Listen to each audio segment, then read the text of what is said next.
Physics topic atomic structure. So let us begin the video. The key concepts that will be covered in this video will be introduction to the atomic structure, introduction to the nuclear structure, constituents of the nucleus, that is protons and neutrons, then the atomic structure and the mass number representation, and the calculation of number of subatomic particles in given atom. So this slide represents an atom, atomic structure. तो हमने यहाँ पे देख रहे हैं कि जो हमारे पास एक एटम जो होता है उसके अंदर जो सेंटर कोर होती है उसको न्यूक्लियस कहा जाता है। तो ये कहाँ पे होती है? ये एटम के बिल्कुल सेंटर प्लेस में होती है। तो इसके अंदर जो होते हैं हमारे पास प्रोटॉन्स और न्यूट्रॉन्स होते हैं, जैसे कि हम इस डायग्राम पे देख पा रहे हैं कि protons are the positively charge particle that are represented by plus signs and the neutrons are the neutral particles. So it is the composition of the nucleus. तो न्यूक्लियस के तो अंदर जो होते हैं प्रोटॉन न्यूट्रॉन होते हैं और जो उसके बाहर जो होते हैं वो होते हैं इलेक्ट्रॉन. तो इलेक्ट्रॉन जो होते हैं ये न्यूक्लियस के अराउंड इलिप्टिकल ऑर्बिट्स में रिवॉल्व करते रहते हैं. तो ये हमारे पास नेगेटिवली चार्ज पार्टिकल्स होते हैं और ये साइज़ में बहुत ही ज़्यादा छोटे होते हैं. प्रोटॉन और न्यूट्रॉन से भी बहुत ही ज़्यादा छोटे, 1000 टाइम्स छोटे होते हैं प्रोटॉन और न्यूट्रॉन से. लेकिन ये फ्री होते हैं. जब प्रोटॉन और न्यूट्रॉन बॉन्ड होते हैं न्यूक्लियस के अंदर, टाइटली बॉन्ड है, पैक्ड है, लेकिन इलेक्ट्रॉन जो है फ्री है, वो अपनी ऑर्बिट में इजीली रिवॉल्व कर लेते हैं. The volume their orbits occupy determines how big the atom is. They have virtually no mass. ठीक है, जैसे मैंने बोला कि प्रोटॉन और न्यूट्रॉन, एटम ही इतना छोटा है कि वो हमें इनविजिबल है. तो प्रोटॉन न्यूट्रॉन उससे भी छोटे हैं और इलेक्ट्रॉन उससे भी छोटा है. तो so we can imagine how small an electron is. तो मूव करते हैं हम नेक्स्ट स्लाइड में. जो प्रोटॉन होते हैं इनके पास हमारे पास चार्ज होता है +1 और जो इलेक्ट्रॉन होते हैं इनके पास हमारे पास चार्ज होता है -1. सिर्फ यही चार्ज पार्टिकल्स होते हैं एक एटम में. न्यूट्रॉन जो होता है ये न्यूट्रल होता है. तो इसमें जो होता है प्रोटॉन का मास हमारे पास होता है 1 एटॉमिक मास यूनिट, जो हम पिछले वीडियो में डिस्कस कर चुके हैं एटॉमिक मास यूनिट के बारे में. न्यूट्रॉन के पास भी सेम मास होता है, प्रोटॉन के इक्विवेलेंट होता है, लेकिन न्यूट्रॉन्स आर लिटल हैवियर. और जो इलेक्ट्रॉन होते हैं ये हमारे पास बहुत ही छोटे साइज़ के होते हैं.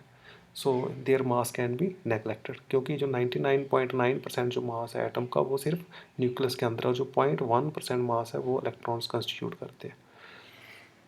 तो इलेक्ट्रॉन के बारे में हमें पता ही है कि इलेक्ट्रॉन जो होते हैं ये शेल्स में रिवॉल्व करते हैं. जैसे यहाँ पे इलेक्ट्रॉन रिवॉल्व कर रहे हैं, जैसे ये फर्स्ट शेल आ गई, ये सेकंड शेल आ गई.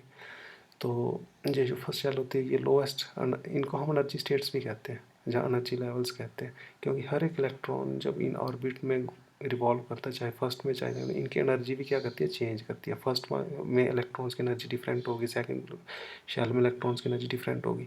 इसी तरीके से जैसे जैसे हम बाहर की ऑर्बिट्स में जाएंगे तो इनकी एनर्जी भी चेंज करती जाएगी.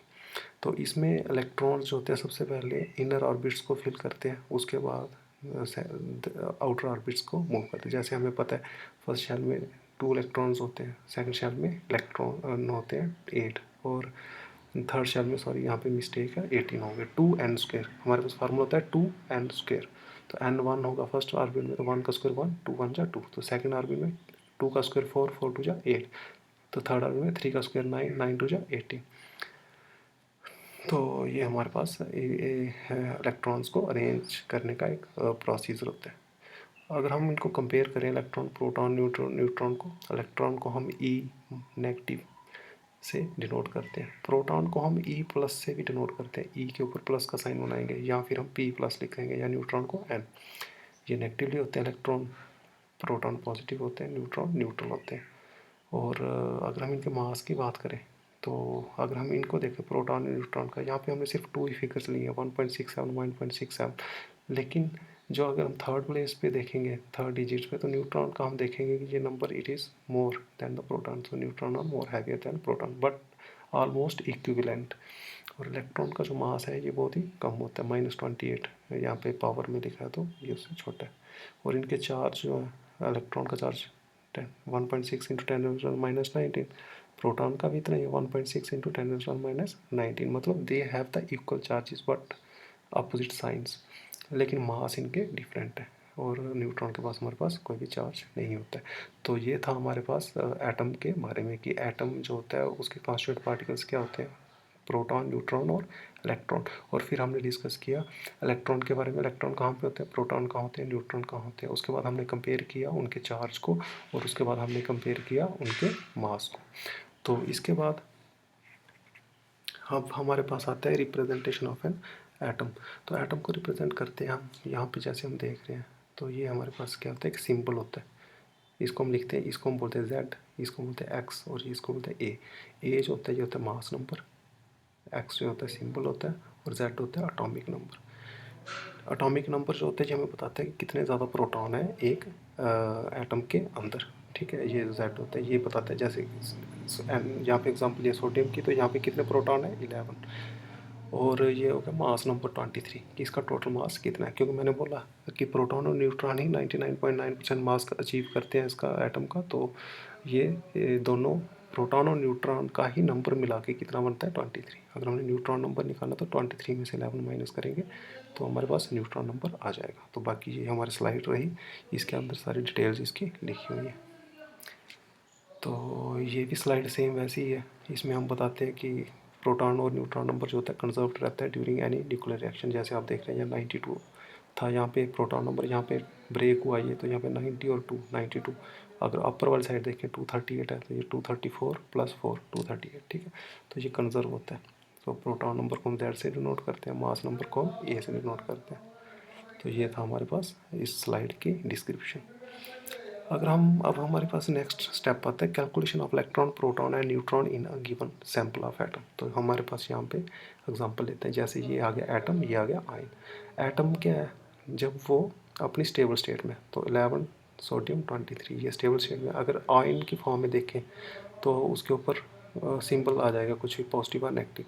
पॉजिटिव सिंबल कब आता है, जब कोई एटम एक इलेक्ट्रॉन को लूज़ करता है। तो इसने एक इलेक्ट्रॉन को क्या किया, लूज़ किया, तो इसके ऊपर आ गया पॉजिटिव चार्ज। तो अभी हम इसको देखेंगे कि इसमें कितने इलेक्ट्रॉन है, कितने प्रोटॉन, न्यूट्रॉन। आपको पता है ये जो बेस में है इसको बोलते हैं एटॉमिक नंबर। एटॉमिक नंबर क्या बताते हैं, नंबर ऑफ प्रोटॉन्स। तो प्रोटॉन्स कितने हो गए 11 सिंपली। और न्यूट्रॉन कितने हो गए, हमने बोला इसका मास में से प्रोटॉन्स को माइनस करेंगे तो टोटल कितने आ जाएंगे, न्यूट्रॉन्स आएंगे। तो 23 - 11 आ गए 12। और जितने ही उसमें पॉजिटिव चार्ज होगा एटम में, उतना ही उसमें क्या होगा, negative charge for a stable atom. तो ये स्टेबल है, ये आयन तो नहीं है, तो इसलिए पी 11 है, तो ई भी कितना हो जाएगा 11। अब देखते हैं एग्जांपल आयन की। यहाँ पे देखें प्रोटॉन कितना आ गया 11, न्यूट्रॉन नंबर भी सेम रहेगा। लेकिन इलेक्ट्रॉन क्या किया इसने, एक इलेक्ट्रॉन दे दिया। तो यहाँ पे कितने थे, चार्ज कितना था 11, 11 में से 1 चार्ज दे दिया उसने, मतलब है ना। तो कितना रह गया इलेक्ट्रॉन, 10 रह गया, है ना। मतलब यहाँ पे देखो प्रोटॉन 11 थे, तो इलेक्ट्रॉन भी कितने होने चाहिए 11, ठीक है। लेकिन उसने एक इलेक्ट्रॉन दे दिया, तो इलेक्ट्रॉन कितने रह गए 10। तो ये है कि हम कैसे एक एटम और आयन को डिस्टिंग्विश कर सकते हैं, ठीक है। नेक्स्ट देखते हैं दोबारा से एग्जांपल। ये आ गया, ये हमारे पास दोबारा पास एक अलग एटम है। अब यहाँ पे क्या है, सिंबल है, माइनस का साइन है यहाँ पे। माइनस का मतलब क्या होता है, गेन किया इसने एक इलेक्ट्रॉन। तो यहाँ पे प्रोटॉन कितने हो गए 9, न्यूट्रॉन कितने हो गए 19 - 9 10, ठीक है। इलेक्ट्रॉन कितने हो गए, जितना प्रोटॉन हो गए उतने इलेक्ट्रॉन हो गए फॉर स्टेबल एटम, तो 9, तो इलेक्ट्रॉन भी 9। लेकिन यहाँ पे इसने क्या किया, ये आयन है, इसमें एक गेन किया, तो नेचुरली कितने हो जाएंगे 10, ठीक है। तो इस तरीके से हम जो है कोई भी एक एटम या आयन होगा तो उसका हम number of constituent particles calculate कर सकते हैं। तो यही था हमारे इस वीडियो में। तो thanks for watching the video, और इस चैनल को लाइक और सब्सक्राइब करें और ज़्यादा से ज़्यादा शेयर करें। Thank you, bye bye.